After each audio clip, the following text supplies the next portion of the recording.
ہے بھائی. ہم تو میت کی باتیں کر رہے تھے, وقت بھی پورا ہو رہا ہے, تو چلو اچھا ہی ہو گیا, قیام و طعام لمبا ہو گیا لیکن فائدہ ہوگا, اچھی چیزیں ہوٹل پہ کھانے کو مل گئیں ہمیں الحمدللہ. تو بات یہ چل رہی تھی میرے بھائی کہ ہم سارا دن صبح و شام مختلف قسم کے تذکرے کرتے رہتے ہیں, یہ بھی ہے وہ بھی ہے یوں بھی ہے فلانا بھی ہے. ان تذکروں میں موت کا تذکرہ زیرو ہوتا ہے, ذکر ہوتا ہی نہیں ہے موت کا. تو جیسے کبوتر بلی کو دیکھ کے کیا کر رہا ہے, آنکھیں بند, تو ہم بھی موت کے تذکرے سے کیا کر رہے ہیں, آنکھیں بند. کہیں بیٹھے ہوئے ہوں نا, ذرا موت کا تذکرہ کرنے لگیں, یار ایک دن پھٹے پہ ہم بھی لیٹے ہوئے ہوں گے, تو لوگ چپ کرا دیتے ہیں, یار کوئی اچھی باتیں کرو, یا ویسی ٹینشن میں ہے. حالانکہ ٹینشن ختم کرنے کا اس سے بہتر کوئی ذریعہ ہے نہیں.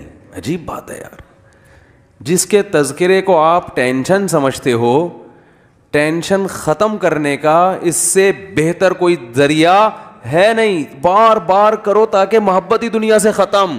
دیکھو ٹینشن کس بات سے ہوتی ہے, آپ کو جب آپ کی پسند کی چیزیں نہ ملیں, اس سے ٹینشن ہوتی ہے نا. ارے میرے پاس گاڑی نہیں ہے, فلاں کے پاس تو گاڑی بھی آ گئی. ارے میری تنخواہ اتنی ہے, فلاں کی تو تنخواہ ڈبل ہو گئی. ارے بھائی میری وہاں ہوئی نہیں جہاں میں چاہ رہا تھا, فلاں کی تو اس سے بھی اچھی جگہ پہ ہو گئی. ارے بھائی یہ بیماری یہ ختم ہی نہیں ہو رہی. ارے بھائی میں موٹا کیوں نہیں ہو رہا. ارے بھائی میں دبلا کیوں نہیں ہو رہا. ارے بھائی میں, یہی پالی ہوئی ہے نا چیزیں ہم نے. ارے وہ لوگ بحریہ ٹاؤن میں 10 پلاٹ خرید کے بیٹھ گئے, ہمارے پاس ایک گز کی جگہ نہیں ہے, کرائے کے مکان پہ, وہ بھی مالک مکان ہر وقت تانے دیتا رہتا ہے. بھائی ان ٹینشنوں کا بہترین علاج ہے, مر جائیں گے سب, کیا ہو جائے گا, بولو نا, ختم. جب مر گئے تو کیا ہے, ارے جس کے پاس گاڑی ہے وہ کون سا یہاں رہے گا. فرعون کے پاس تو بڑا بہت کچھ تھا. اپنے جو ملک کا وزیر اعظم یا صدر ہوتا ہے اس سے تو آپ آگے نہیں جا سکتے نا.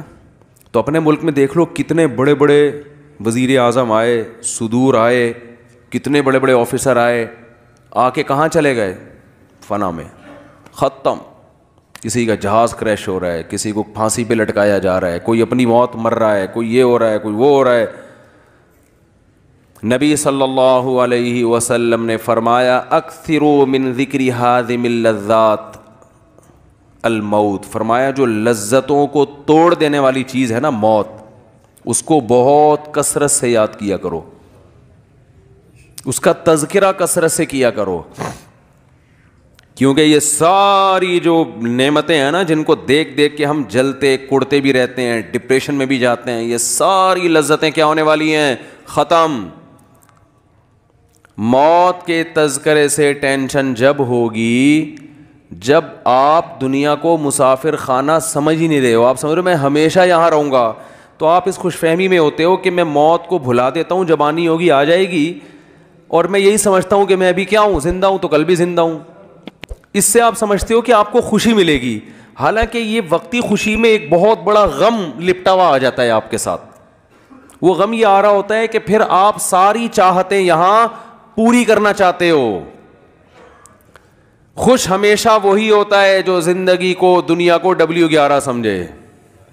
ہاں اس پہ پھر جن چڑیل بھوت بھی آئیں گے تو خوش ہوگا. جیسے ان صحابیہ کو نبی نے بتا دیا نا جنت کی ضمانت, تو انہوں نے کہا اسی میں خوش ہیں, کوئی بات نہیں, یہ بیماری ہے تو گزر جائے گی. دیکھو اگر وہ صحابیہ دعا مانگ لیتی یا رسول اللہ نہیں مجھے تو آپ شفا کی دعا کریں, میں یہ ٹینشن نہیں برداشت کر سکتی, تو شفا تو مل جاتی. لیکن شفا مل کے بھی موت, شفا نہ ملنے میں بھی موت, تو چلے گئے سارے دنیا سے. شفا مل جاتی تو بھی موت, بلکہ وہ نبی سے یہ دعا مانگتی کہ شفا بھی ملے, 500 سال کی زندگی بھی ملے, تو بھی اب تک کیا ہو چکا ہوتا, موت ہو چکی ہوتی. جو مر گیا. دیکھو ماضی اچھا گزرے برا گزرے اس سے آپ کی صحت پہ کوئی اثر نہیں پڑتا.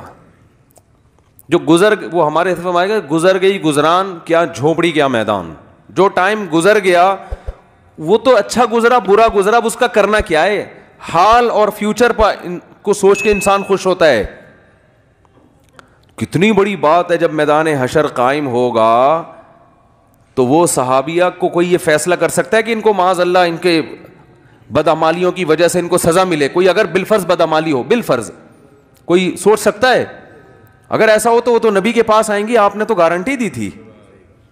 تو یاد رکھو یہ گارنٹی صرف ان صحابیہ کے لیے نہیں ہے, اصل میں اصول ہے کہ جو ٹینشنوں اور بیماریوں میں صبر کرتا ہے اس کے لیے جنت کی ضمانتیں ہیں. نبی صلی اللہ علیہ وسلم نے فرمایا قیامت کے دن انسان اپنے اعمال کو دیکھے گا, اتنا وزنی ترازو, وہ کہے گا یہ نیکیاں تو میں نے کی نہیں ہیں. تو اللہ فرمائیں گے تجھے دنیا میں جو مشکلات پہنچی اور تو نے صبر کیا, وہ سارا صبر اللہ نے نیکیاں بنا کے تیرے ترازو میں رکھ دیا. اور حدیث میں آتا ہے کہ صبر سے بڑھ کر, حدیث کا مفہوم ہے, کسی عمل کا وزن نہیں ہے.